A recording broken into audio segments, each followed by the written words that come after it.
Saludos amigos, buenas tardes. Hoy es lunes 19 de enero. Este es el informe semanal del Movimiento La Rochista. Mi nombre es Dennis Small. Ahora, esta semana no tengo ningún incidente que informarles sobre un golpe de Estado, una invasión, un secuestro, una guerra nueva, un ataque con misiles hipersónicos. Por el momento nada de eso ha ocurrido, pero en cierto sentido esos no acontecimientos están acompañados de algo que en realidad ha provocado a nivel mundial algo más profundo todavía, que es una zozobra generalizada por lo que está ocurriendo, acompañada de incredulidad sobre cómo puede estar ocurriendo esto. Me refiero al desmonte de las instituciones que rigen y gobiernan nuestras vidas. No gobernar en el sentido de que nos imponen cosas y hay órdenes, sino instituciones en el sentido de que el hombre, en tanto especie social, tiene organizaciones e instituciones que en tiempos buenos o adecuados funcionan como la mediación entre el individuo y la sociedad, ya sea los sindicatos, los gremios empresariales, las universidades, este, asociaciones internacionales como Naciones Unidas, etcétera, etcétera. Todo el concepto de derecho internacional y las leyes nacionales, todas esas instituciones están en un proceso de desplome visible para la gente. Algunos de los casos son evidentes y obvios y son, si no fueran tan peligrosas estas situaciones, serían risibles. Tenemos el caso de lo que está pasando en Groenlandia con la amenaza de Donald Trump de que les va a declarar la guerra porque no le dieron el premio Nobel de Paz. El presidente Trump le escribió una carta al primer ministro de Noruega, Jonas Gahr Støre, que dice lo siguiente: querido Jonas, teniendo en cuenta que tu país decidió no concederme el Premio Nobel de la Paz por haber detenido 8 guerras, ya no siento la obligación de pensar únicamente en la paz, aunque siempre será algo predominante, sino que ahora puedo pensar en lo que es bueno y adecuado para los Estados Unidos de América. Dinamarca no puede proteger ese territorio de Rusia o China. Y de todos modos, ¿por qué tienen derecho de propiedad? No hay documentos escritos, solo que un barco atracó allí hace cientos de años, pero nosotros también tuvimos barcos que atracaron allí. He hecho más por la OTAN que cualquier otra persona desde su fundación, y ahora la OTAN debería hacer algo por los Estados Unidos. El mundo no está seguro a menos que tengamos un control completo y total de Groenlandia. Gracias, firmado presidente Donald John Trump.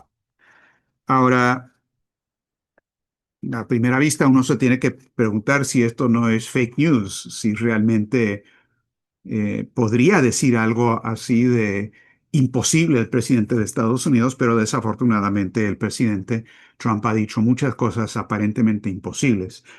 Y si les parece risible, hablen con gente en Europa. No les parece tan risible, están en un estado de zozobra total, porque todo lo que era la ley internacional, todo lo que es el derecho entre naciones, todo lo que es el respeto a la no intervención en los asuntos internos de naciones y ahora de territorios, todo eso ya no existe. Es lo que habíamos indicado con el cambio de fase que se vio en el caso de Venezuela, combinado con el ataque a la residencia de Putin en Novogrado. Entonces, la respuesta del gobierno de Trump ha sido de que, pues, si hay oposición en Europa, les va a imponer a ellos un arancel del 25%. Parece que está la nueva cañonera, ¿no? De tipo Teddy Roosevelt. En vez de enviar cañoneras, les impone un arancel del 25%.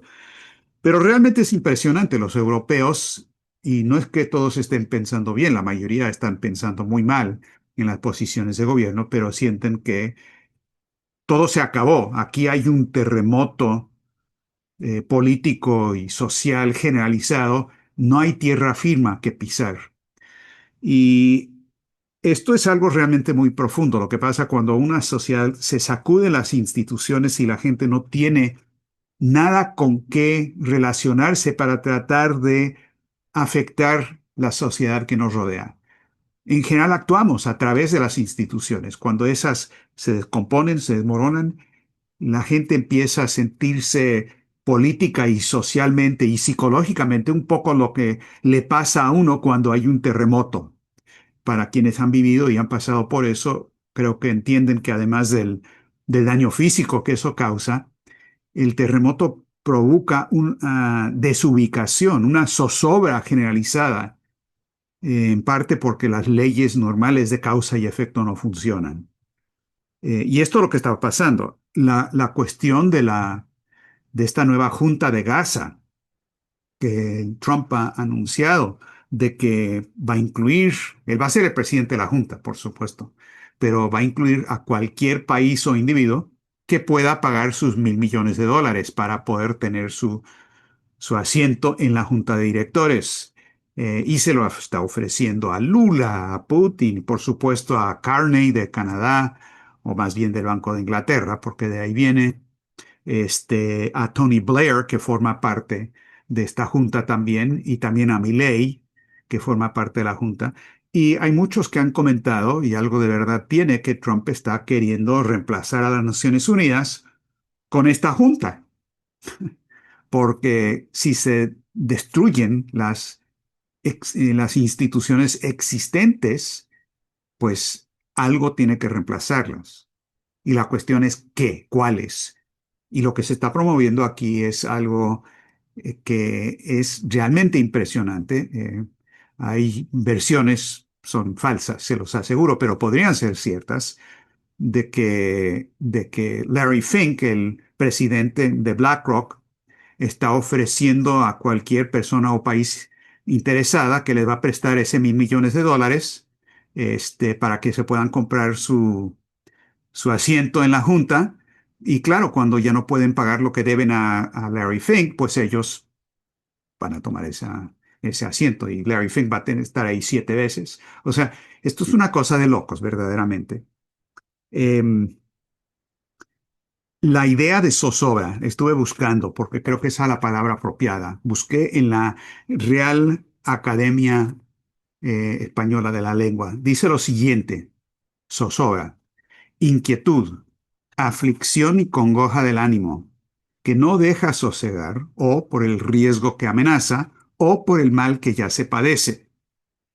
Sinónimos: inquietud, preocupación, angustia, ansiedad, intranquilidad, desasosiego, agitación, turbación, congoja. Y luego hay otra definición de zozobra que es técnica, refiriendo a asuntos marítimos, pero creo que también es muy pertinente al caso. Dice, estado del mar o del viento que constituye una amenaza para la navegación. Entonces estamos en esa situación, estamos en una situación de zozobra estratégica generalizada, y si bien es cierto que en una semana específica no hay necesariamente un nuevo golpe de Estado o una nueva guerra, la condición generalizada que está creando eso absolutamente está avanzando. Y aunque nos puede causar shock e incredulidad y zozobra, todo esto no nos debe sorprender porque es exactamente lo que Lino LaRouche pronosticó hace más de 50 años, en 1971, cuando hubo este quiebre del sistema financiero internacional y se introdujo la idea de tipos de cambio flotantes, rompimiento del dólar con el patrón oro y la introducción de un sistema de especulación generalizada que dijo LaRouche, si esto se mantiene así, lo dijo en 1971, si esto no se cambia, vamos a tener guerras, dictaduras, fascismo y economía como la de Hitler, es decir, economía shaktiana. Y eso es exactamente lo que estamos viendo hoy. Vemos en Europa cada vez más, una parte cada vez mayor del presupuesto va a la producción militar. En Estados Unidos, Trump mismo está proponiendo que eso se aumente en el 50% del presupuesto militar y eso junto con los intereses que se pagan a la deuda federal, que aumenta semana tras semana, crean una situación donde el 35% del presupuesto va a ir a los gastos militares o al pago de intereses. Y los gastos militares van también al Wall Street, que son los que controlan Lockheed Martin, Boeing, etcétera, etcétera. Entonces, no nos debe sorprender que esto esté ocurriendo, pero crea una situación de verdadera emergencia porque ante la demolición intencional de las instituciones que estamos viendo, donde lo que antes funcionaba y le daba un sentido de seguridad a la gente, no necesariamente de bienestar, pero sabían cómo eran las cosas, tenía una idea de lo que se podía hacer, a quién apelar, quién se le podía mandar qué sé yo, una carta con quejas o elegir candidatos o protestas o huelgas. Todo eso ya no funciona. Estamos en un mundo totalmente diferente. Porque cuando estamos en un mundo donde un actor como Trump dice lo que está diciendo, la pregunta clave es, él es el actor, ¿quién es el dramaturgo? ¿Quién escribió? ¿Quién está poniendo este guión, este teatro en el que estamos viviendo?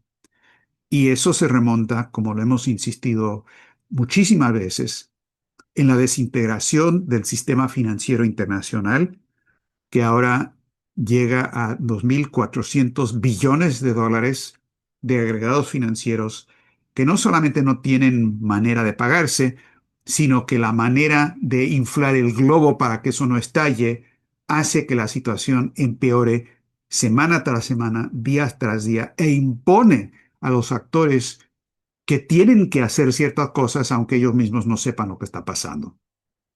Entonces la cuestión aquí es cuál es la causa y cuál es el efecto. Los efectos a veces son muy dolorosos, muy problemáticos, hay que responder. Pero si no resolvemos el problema de la causa, por más que abordemos el tema de los efectos, no vamos a resolver el problema. Es como ir apagando incendios cuando el problema es que tenemos un pirómano. Y siguiendo con esa metáfora, el pirómano aquí es el sistema financiero internacional que requiere una reorganización por bancarrota de manera organizada, ordenada, para lograr una transición a un nuevo paradigma.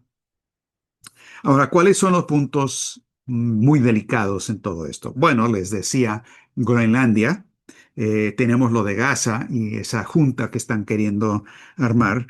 La situación de Irán pasó de ser extremadamente inestable y peligroso a ser solamente muy inestable y peligroso. Es decir, el gobierno iraní pudo controlar la situación interna con manifestaciones que empezaron, como ellos mismos dijeron, como protestas muy justas por las condiciones económicas, pero ya los provocadores internos de la Mossad, de la CIA, metieron la cuchara en eso y crearon una situación de motines realmente peligrosos. Y el gobierno de Irán pudo controlar esa situación. Por otro lado, el gobierno de Trump, por ahora, parece que ha decidido no lanzar un ataque como el de junio del año pasado. Digo por ahora y parece porque uno no se puede confiar cuál va a ser el resultado al final de cuentas, porque sí están enviando eh, portaaviones a la región y sigue habiendo el problema de fondo. Entonces, y el problema de fondo es que Irán, como miembro de los BRICS, como un país con relaciones con China, con Rusia y el sur global, es un elemento que Wall Street y Londres es una piedra que tienen que quitar del camino. Entonces, eso queda así.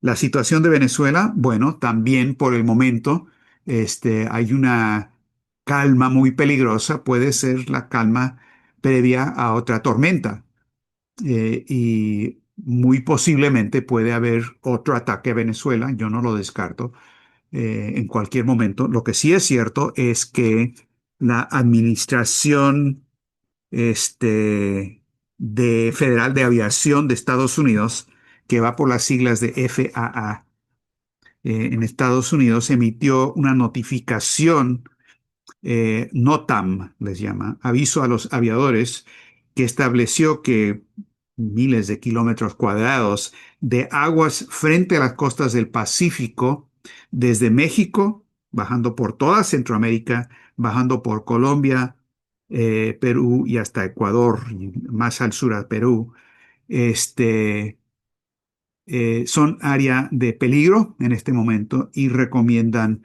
que los vuelos comerciales tengan mucho cuidado, que se atengan a las consecuencias porque va a haber actividad militar y hay actividad militar en curso en esta región y hay interferencias del sistema global de navegación por satélite.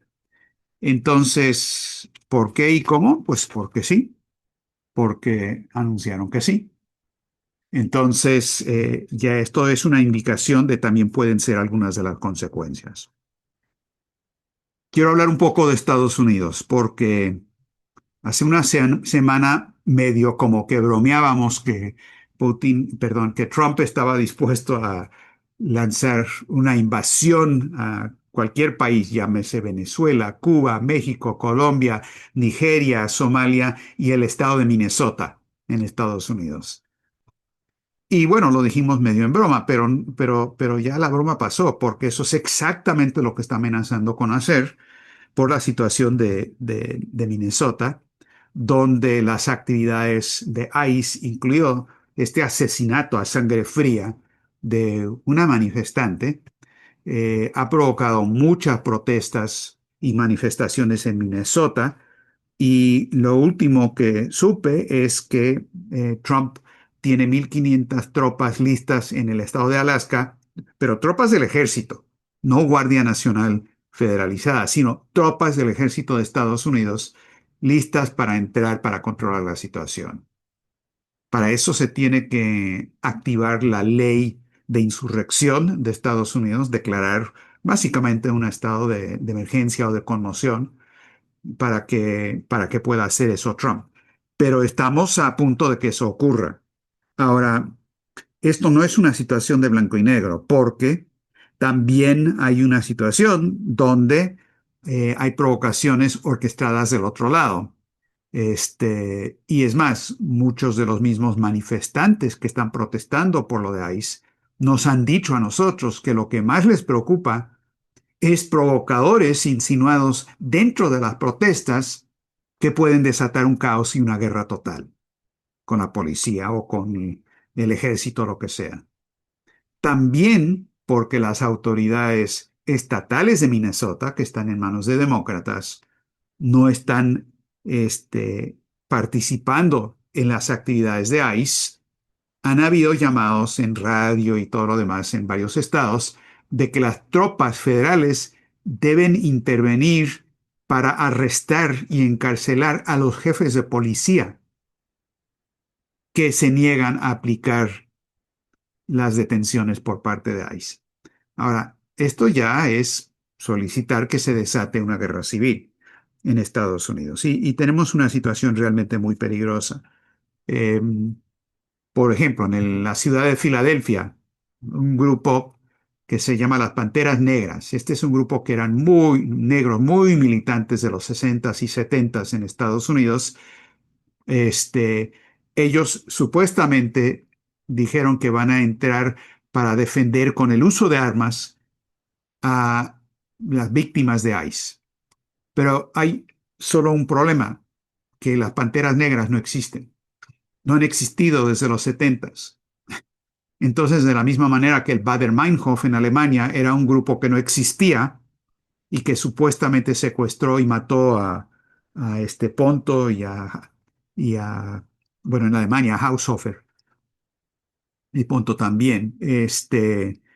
Esto es una de las típicas provocaciones que organizan los británicos para crear condiciones de Estado militarizado. También quiero mencionar el caso de Scott Ritter, amigo nuestro que ha participado en muchas de las reuniones del Instituto Schiller y el Movimiento LaRouche, un gran enemigo de las guerras, el ex analista eh, eh, de las Naciones Unidas para monitorear armas nucleares y demás, a Scott Ritter lo acaban de desbancar. Es decir, su banco le escribió una carta diciéndole, señor Ritter, hemos cerrado todas sus cuentas, se acabó, nada, no puede mover nada. Tarde o temprano, supuestamente le van a regresar el dinero, pero no le tienen que explicar por qué, pero lanzaron este tipo de ataque que con toda seguridad viene de muy arriba. Es muy parecido a lo que hicieron en el caso de Jacques Baud en Suiza y casos parecidos también en otros países. Los ataques también, como lo hemos denunciado, al Club de Periodistas de México, también para tratar de silenciar cualquier voz de oposición. Ahora, ante esto, la campaña presidencial de Diane Sawyer, que se lanzó oficialmente hace una semana y un par de días, es extremadamente importante. Ella misma dice, esta no es una campaña electoral, esto es una campaña para definir la política de Estados Unidos ahora mismo. Y en particular, ante esta situación de conmoción interna y la situación internacional que es parecida, ha retomado la orientación de Martin Luther King. Hoy en Estados Unidos es el día feriado que se celebra la vida de Martin Luther King. Pero él, al igual que Nelson Mandela y Mahatma Gandhi, tenía una orientación de acción directa no violenta, para no pisar el palito, no caer en la trampa, y para provocar y causar y organizar un movimiento organizado grande en contra de las políticas existentes. Y Martin Luther King, pues realmente es una figura presidencial en Estados Unidos. Si hubiera vivido, hubiera llegado a ser presidente y probablemente por eso lo asesinaron. Entonces, este tipo de orientación combinado con las soluciones al desmoronamiento de las instituciones existentes es exactamente lo que se requiere en estas circunstancias. Pasando a Europa. Europa, hay una nueva epidemia en Europa, que no es ni COVID, ni influenza, ni nada por el estilo. Es una nueva enfermedad que se llama oreshnikitis. Y es la enfermedad que están sufriendo la mayoría de los líderes de Europa como resultado de haber visto lo que pasó con el Oreshnik de los rusos cuando atacaron a Lvov en el occidente de Ucrania. Es una enfermedad que produce balbuceo, dicen cosas bien estúpidas, las rodillas les tiemblan, le empieza a dar miedo. Y hemos visto expresiones de esta orishnikitis en, por ejemplo, los presidentes de Italia, de Francia, de Alemania, Merz y otros, Macron, que recién esta semana descubrieron y lo dijeron, ¿saben qué? Pensamos que es muy importante dialogar con Rusia. Hay que dialogar con Putin. Tenemos que llegar a acuerdos, tenemos que negociar, tenemos que dialogar. ¿Qué pasó?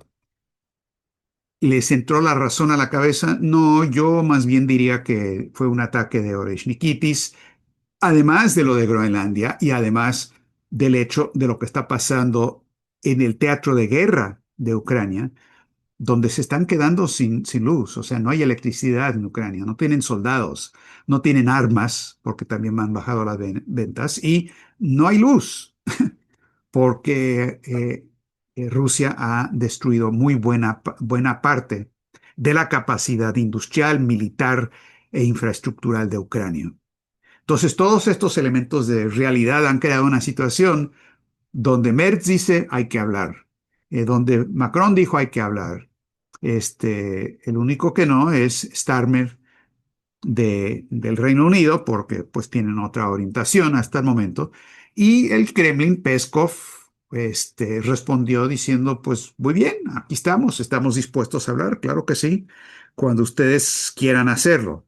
Pero la orientación la definió Putin en una reunión que tuvo con 30 embajadores extranjeros que estaban entregando sus credenciales. Esto fue el 15 de enero, hace unos cuantos días. El discurso que dio Putin, quiero nada más caracterizarlo, porque fue uno de los discursos más duros en su tono, en el periodo reciente. Lo que propone y lo que dice no es diferente, pero la firmeza con lo que lo expresó y lo que estaba ocurriendo en esa ceremonia también le dio un peso muy grande. Dijo muy sencillamente lo siguiente. Dice, los antiguos conflictos se están intensificando mientras surgen nuevos y graves focos de tensión. Denunció que las acciones unilaterales y peligrosas sustituyen a menudo a la diplomacia. Dice que tenemos ahora un enfoque de la ley del más fuerte. Dijo, docenas de países de todo el mundo han sufrido la violación de sus derechos soberanos, el caos y la anarquía. Carecen de la fuerza y los recursos necesarios para defenderse. Y dijo, la idea de que la seguridad debe ser verdaderamente integral y por lo tanto igualitaria e indivisible y que no se puede garantizar para algunos a expensas de la seguridad de otros es la política de Rusia. Es decir, de nuevo, seguridad integral, indivisible para todos, o si no, no puede haber para nadie. Y mientras los dirigentes europeos y en Estados Unidos siguen con sus altibajos políticos, estratégicos, emocionales y todo lo demás, Rusia necesariamente tiene que seguir con la operación militar especial. Sigue habiendo gente en Washington que dice que tenemos que regresar a la orientación de Alaska, que se vio en agosto pasado, pero francamente no ha habido mucho movimiento en esa dirección. Van a haber reuniones, esperamos, próximamente entre Witkoff, Dmitriev y otros. Vamos a ver qué es lo que se puede restablecer. Pero mientras tanto, hay una situación donde la orientación de Rusia es la que acabo de leerles. Eso es lo que está pasando. Ahora, en estas circunstancias, ¿qué se puede hacer? Porque esta zozobra que ustedes están sintiendo, toda la población lo está sintiendo. Los únicos que no lo sienten es porque no están en el mundo real, porque están con el hocico metido al teléfono 24 horas diarias y no quieren saber del mundo, pero el mundo actual y el desmantelamiento de las instituciones produce zozobra.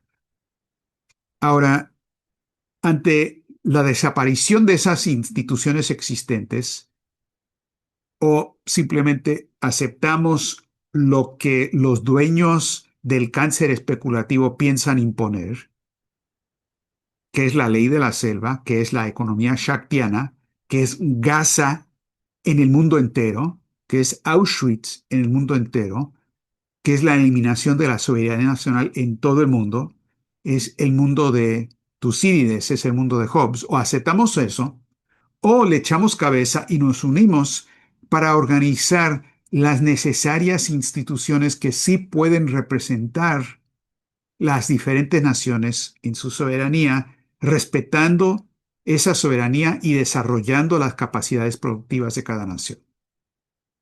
Ese fue el propósito, esa fue la encomienda de la reunión que la EIR de la RUS realizó el 12 de enero, hace una semana, para una reunión para abordar el problema de Venezuela, diciéndole y explicándole a la gente que la situación es mucho peor de la que piensas, pero presentando soluciones. Y de ahí salió una declaración del 12 de enero. Salió un video de 3 horas que pueden ver. Hay una versión reducida de unos 40 minutos que va a salir hoy en inglés y me imagino mañana en español, de algunos de los puntos sobresalientes de la discusión, pero participaron gente que son verdaderos dirigentes intelectuales y políticos de los países más importantes del planeta. De Rusia, Dmitry Tenin; de China, Zhang Weiwei; de Alemania, Helga Seppler-Roush; de México, la diputada María de los Ángeles Huerta; de Estados Unidos, Chas Freeman, y muchos otros. Y está por salir una declaración conjunta por una iniciativa mundial de la sociedad civil, que dice, entre otras cosas, y esto se los quiero adelantar, dice lo siguiente: con el inicio del año 2026, El mundo ha entrado en una nueva fase. El derecho internacional está siendo abolido y reemplazado por la ley de la selva, por el llamado principio de que la fuerza hace el derecho. Esta ruptura total, incluso de la pretensión de adherirse a un orden mundial basado en principios de derechos genuinos, amenaza con escalar varios conflictos regionales hacia una nueva era de tinieblas o incluso una guerra nuclear global. Y luego, más adelante, propone varios temas para debatir, para evaluar, para discutir a nivel internacional, que son: se establece una convocatoria urgente de una nueva conferencia internacional para discutir los principios de una nueva arquitectura de seguridad y desarrollo internacional. La creación de equipos de trabajo en aspectos de la reconstrucción del sistema mundial, por ejemplo, la elaboración de un puente terrestre mundial de corredores de desarrollo económico para cada continente, la creación de equipos ad hoc para condenar la descarada intervención extranjera en los asuntos internos de Venezuela y de otros países, la reorganización del sistema financiero mundial, incluida la creación de bancos nacionales para cada país y un nuevo sistema de pagos dedicado a la economía física, y la revitalización de las mejores tradiciones de cada cultura o civilización mundial y el fomento del diálogo entre ellas en base al método de la coincidencia opositorum, coincidencia de los opuestos, de Nicolás de Cusa. Todo esto dice en la tradición de Mahatma Gandhi, Martin Luther King y Nelson Mandela, y esta perspectiva se debe aplicar por los diferentes grupos, cada uno en su respectivo país. Entonces, este es un llamado urgente, no porque no haya otra gente que esté protestando, no porque no haya otra gente que se esté moviendo y resistiendo, sino porque está promoviendo una solución. Tiene una propuesta, hay gente que está en discusión, debatiendo esto, gente importante de diferentes países, y es un proceso que tenemos que hacer que crezca, enviándole a todos los sectores posibles, instituciones e individuos, el boletín de prensa que ya está en circulación, el video que ya está en circulación y los 10 principios de Helga Sepla-Rush, que es su aporte a esta discusión, y esta declaración cuya versión final ya la vamos a tener para hoy en la noche. Y ese es el cuadro internacional. Ante la zozobra hay que actuar.